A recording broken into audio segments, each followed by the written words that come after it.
My name is Zach. Currently, I'm 30 years old. My accident happened, I was 26. It was April 26th of 2020. I was doing about ballpark 65 miles an hour. I hit a deer on my motorcycle. And, you know, from there, obviously, life flighted, all that fun stuff that we all know about. And, yeah, I spent 6 weeks in a coma, multiple surgeries. Half my skull, this whole side is all titanium mesh, you know, and all the other severe TBI fun things. I can't smell. I'm deaf in my left ear. I have double vision. Um, I have relatively severe epilepsy now. Um, all the different medications I take every day. It's not awesome. Yeah, But yeah, I but, I, understand but that. I'm but I'm absolutely lucky and blessed to be here and excited to be talking with you, Holden. Yeah, thank you, dude. I'm equally excited, if not more excited. And the fact that, I mean, you went through all that stuff, like the life or whatever life flight and all I guess isn't that the helicopters? Like the Yeah. medical. Yep. Yeah. Yeah, you bet. Yeah. It's amazingly I don't know, it's clutch that that was able to save you, because I mean that's a big deal, bro, and I'm very grateful for that. But how do you think um like your memory of like the post TBI life is like do you remember like a lot of the specifics, or is it just kind of this broad overview of what happened? All right. Well, so for me, it was it's kind of a broad overview. I don't remember actually hitting the deer. I remember leaving where I was before that happened, and the kind of that, and then when I woke up from my coma and that, I would just kind of piece together, explained what happened, and I still hear little bits and pieces of things I haven't heard before, and it's been 5 years, so yeah, it was crazy. Everything happened exactly how it needed to for me to survive. Mm. The only person who saw it happen was a woman on her way home from work. Well, the kicker is she was a trauma nurse. So she was able to stabilize me and until she, called for more help and all that. And, just blessed. Just really, really blessed through that whole situation. Doesn't make necessarily doesn't really make life any easier mentally most days, but um, you got to remember you're here for a reason. Heck yeah, dude. Yeah, so touching on that point, like the you're remembering that you are here for a reason. What is your take on that? Like, do you um because I would agree we're here for a reason, and we may never know why or what that reason is. Um, but like I agree with that. So what do you think was the biggest pointer for like you that was kind of showing you the direction you were meant to be, and it just felt like the most comfortable or the most, aligned? Sorry about that. That was my dog. Oh, You're good. for I guess maybe could you explain that question again? I'm sorry, brother. It's all good. So what I was saying, is what are some moments that like stand out to you as like, oh yeah, this is why I was kept here, what, or like, because like you knew that you had a mission essentially. I guess I don't know. For me, it's not that I don't necessarily have a lot of self confidence, but I look down on myself a lot, and I strive for perfection. So when I don't hit that perfection mark, I really kind of beat down on myself. But I guess you know, if I have to open it up and look at it, there are definitely times where I was like, should have been more proud of myself. And now that I think back on it, I kind of am. Like I woke up from my coma. I had to relearn how to walk, talk, eat. You know, All the take basic a standards. crap, wipe my ass, all the things. And I look back at that, and there's some videos of me learning to walk again and things like that. And I can hear my mom, because she's the one taking the video. I can hear her saying, "I'm so proud of you." Yeah, she's like, you haven't, and everybody was like that. They're like, dude, you're, but I'm still very, very hard on myself, I would yeah, say. yeah. That's a definitely, like, it feels like a trap for sure. Like when you get super hard on yourself, or like, I mean, yes, there are times I'm not generally like super hard on myself, but I would agree. Like you can totally get into that loop, and because you're maybe something's not working, or with your strategy, it's not working.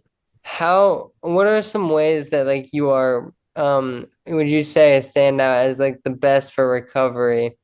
Because you do a lot of amazing stuff on your own. Like it seems like you do a majority on your own. I mean, Right. from my perspective. Yeah.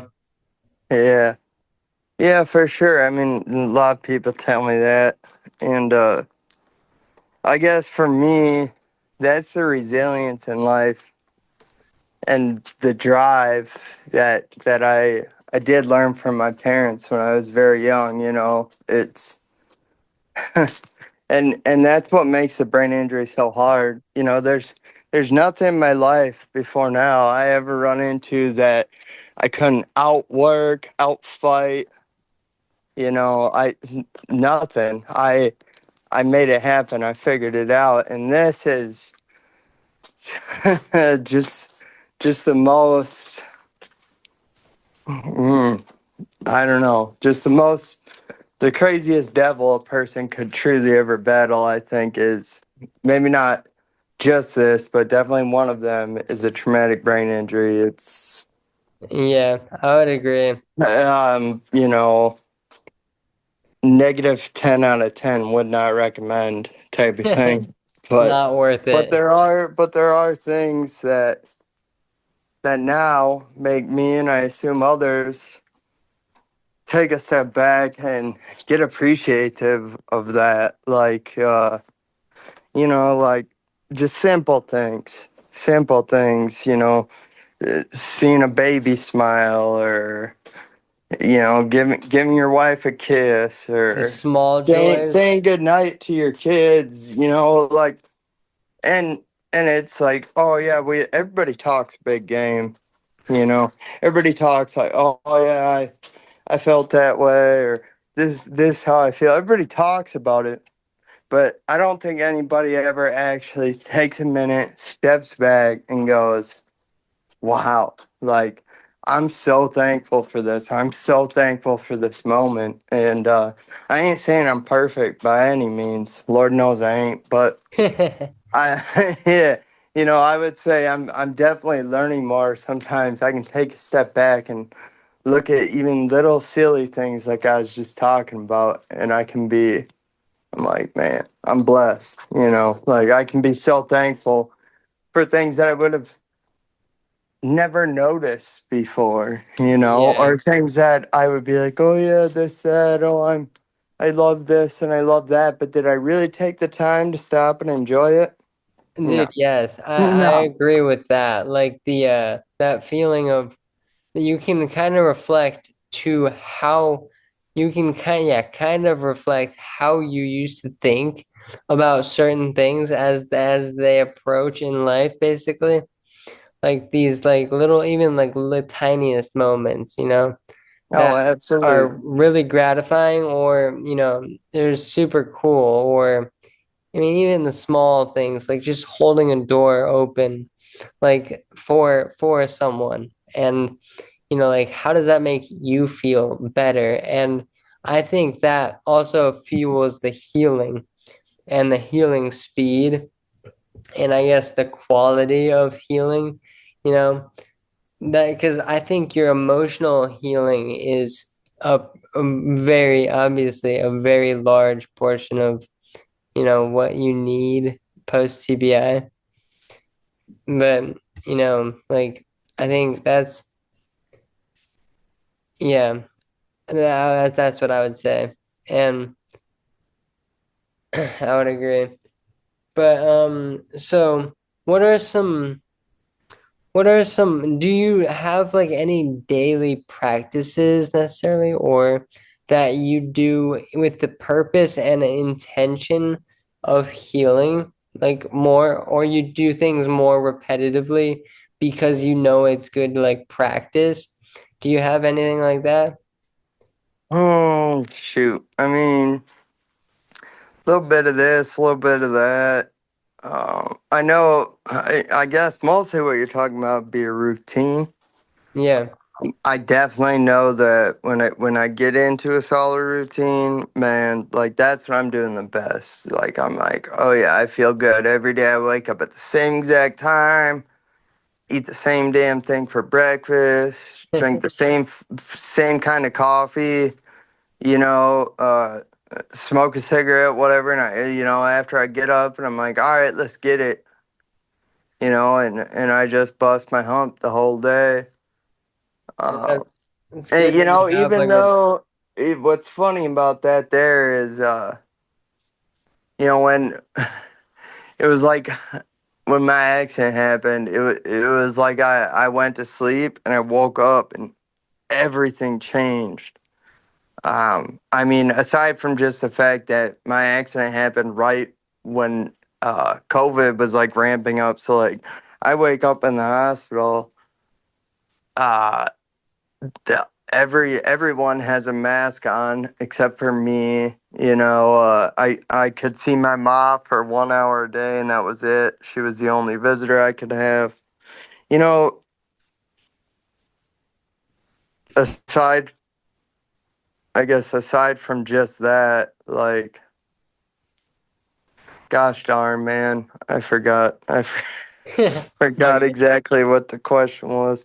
Yeah. Happy brain injury moment. Oh You know. yeah. Those moments will sneak up on you, dude. Yep, and they will haunt you forever. You can't get away Well, from it. no, but I there's a guess maybe catch. I shouldn't say haunt. But I will say it won't haunt you forever because you're brain injured and you tend to forget these things too. So Ah, that it kind of works hand in hand. yeah, right. It's a double-edged sword.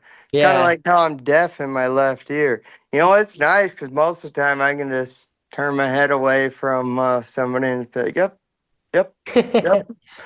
But what sucks is I hate riding passenger in the car. Oh Right, I'm yeah. a driver.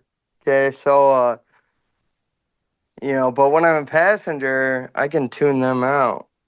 But when I'm driving, I can't. And I'm like, and I ain't one of them fancy people to wear like the ear things for their phone or Yeah, any of that. AirPods. Yeah, like y- be walking through public and Publix could be. We don't have them up here, but Yeah, we know. and all of a sudden, I feel like this was more severe a few years ago, but you'll hear somebody talking, right? And like it seems like they said like, "Oh, hey," or whatever to you, and like then you turn to them and they're just doing their thing, talking, It's like, what the heck? Man, it took me a couple of years to sort that one out. I couldn't figure out what the heck was going Yeah, that's funny. on. It's I mean, it's a new experience. Like I agree with you. And um I don't know, how did your passions or how did your yeah, like the things that like really get you like amped or like you're interested in, how did that change? Like, and how have you had to adapt them to the new you, quote unquote, new you? um, man, I've kind of been a hard charger my whole life, right? I'm a shooter, right? So like, um, dang man, everything changed. Like I left no stone unturned. And so like if I would have died that day at 26, I'd been all right with that because I done lived me a lot of life at 30 years old. But some of the things I'm the most passionate about um really changed, and I still struggle to let them go. Um, I thought I let him go. I'll think that every time. I'm like, all right, you're good, man. And then it just keeps coming up in my dreams, in my thoughts, in my nightmares. It don't matter, man. It's still there. But I guess the biggest main thing for me, aside from working on the weekends, usually, I rode bulls on a professional level for 7 years. And so and before that, I grew up racing motocross, boxing, skateboarding, BMX, like you name it, we did it all. At age 26, before that motorcycle accident, I had already broke more bones than I had birthdays. Right. So, all right, so get back to the point. So, rodeo, most important thing to me by far. Like I was even more than my ex-wife. I got married in January of that year. I woke up from my coma and there's divorce papers sitting on my lap. I don't know how. I don't know. Whatever. But like even most certainly more than her. Um, Rodeo. I miss the fact I can't do that anymore. I mean, I could, but that'd be incredibly selfish for me to everybody who loves me. It's it's not if, it's when. I Yeah, you take one good pop to the head with a brain like mine or Holden's or a lot of ours for that matter. Probably not gonna make it, yeah, or you're gonna be in worse shape than you already was. Maybe drinking out of straws in a wheelchair. Like the possibilities are endless, and so that's something I struggle with to let go of, honestly, on a daily basis. yeah. I can understand that. Absolutely. It's a weird world. It's the same world, like I was saying, but it's a new world, And I don't know, I think there's a lot of gratitude I can find in that. And kind of speaking or touching on gratitude right there. So do you like gratitude journal is what came to my mind. Do you keep any journals or anything like to like, kind of appreciate yourself or your accomplishments and just maybe to, I don't know, practice like your cognitive stuff for writing or whatever? Um, I guess. Hold up a minute here. Didn't you ask me earlier something like what's the thing that I think helps me most? Yeah, I think so.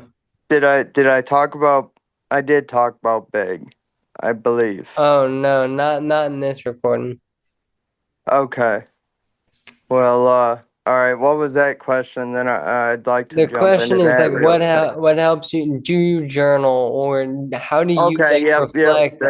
that's right, brother. All right. Well, I did in the beginning, like I journaled or like I did a lot of writing and this, that, and the other thing through my speech therapy and and uh, and things like that. And here and there, I've tried maybe a little. Um, like if I'm gonna write a legitimate like greeting card, whether for a birthday, funeral, whatever have you, sometimes I'll sit down and just sit there outside somewhere and try and come up with something nicer to say than something nice to say. I'll try to come up with like a poem, something like that. But no, I don't. I just don't really keep a journal. I guess my memories that I can't bring back by myself are held in the lives of other people that don't mind sharing with me. I Type type understand that. type of deal that. And with today's age, yeah, there's cell phones and videos. And sometimes I almost wish them weren't there though, especially for some of my life. It's I wish I could have it back so bad, but like I said, I could. It just wouldn't be fair, Yeah. So Well, so tell me, why wouldn't it be fair? like I said, I mean, just my parents especially. Um, after my accident, my mom, she uh, I don't want to say quit her job because she ain't no quitter, and tell you right now, mama didn't raise no quitters. All right, but she left her job. She her career. She left that What did she do? drop of a hat to come and take care of me and help me heal. She helps me every day, does a lot for me. Helps put out my meds because, of course, now instead of just Adderall a couple times a day, now I take like a handful a couple times a day of different garbage just to keep Yeah. me a little bit level headed. Yeah. Before that, this is also very useful. So, my mom worked in healthcare, uh, and then her Okay. last job, she uh, was actually part-time a medical coder, and the other part she had to process everything basically. So like a little bit of behind the scenes thing, somebody you're never really gonna see at the hospital. Yeah. Um, Stuff like that, but she was very good at it, and she built that from the ground up. She had us kids, and she decided to go back to school for medical coding. That's While my awesome. while my dad's off on the road working, and he'd come home maybe once a week, one day a week, till winter he'd be laid off. He works in road construction, and I from and live in northwestern Wisconsin most of my life. So yeah, so we get layoffs in the wintertime, things freeze and that and it's not so easy to move that kind of dirt. So I am. Yeah, I certainly wouldn't understand that personally. Like, because I haven't been old enough in a place that snows, really. well, come on up. And dude, you know it. I'm coming up Oh there yeah. soon.